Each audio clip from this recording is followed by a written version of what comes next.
As I recover from my distal bicep tear surgery, I'm going to go over a couple things that I've been doing for PT.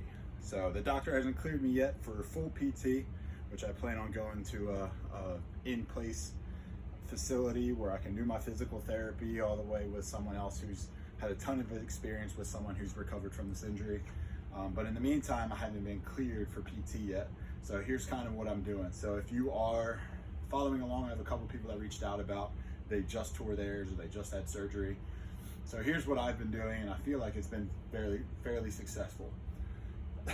So I have like a full supplement and nutrition regimen that I've been following, kind of taking some things out of bodybuilding and what I've been doing and just kind of circling the things that I think are more important for recovery from injury, things that help more with restorative tissues and joints and things like that. So if you want that, I can send that over for sure. But in the meantime, so you see I still have my stair strips here covering my stitches. The goal for PT is to be able to fully extend within the first 2 to 4 weeks.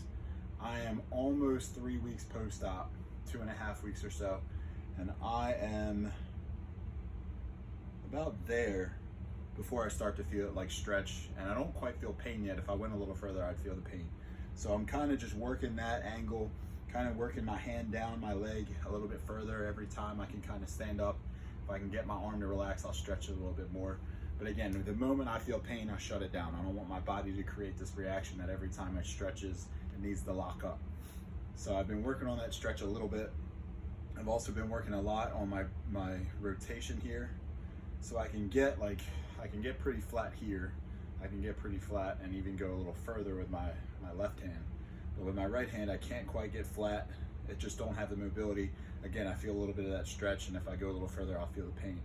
And if I come back here, I can go to about there on my own, and I can stretch a little bit more with my offhand, and right about there is when I feel the stretch tighten, and if I go any further, I'll feel the pain.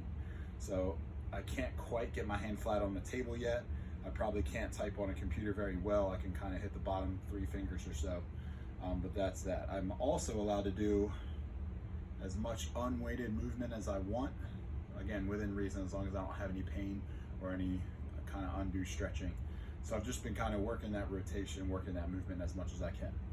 Now, while I'm down here lifting, there's also a ton of research out there that says if you work all the muscle groups except for that arm, if you work the left arm, all those recruiting cells and all those recruiting muscles and activities and neurons in your brain don't exactly fire 100%. So if I work my left bicep, I'm not going to get 100% here. My brain's actually going to divvy it up and give me, I don't know, 90%, 10%, something along those numbers.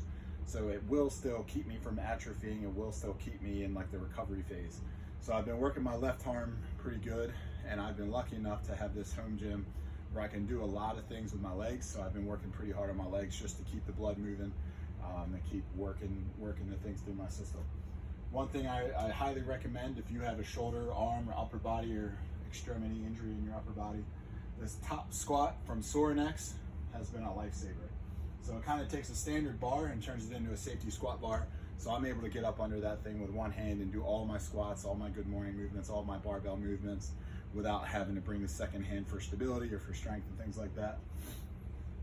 If I didn't have this home gym set up, if I had something a little more basic or had nothing at all, I'd probably go join a gym for a couple months just so I can use like a guided Smith bar, use a bunch more of the machines on my legs.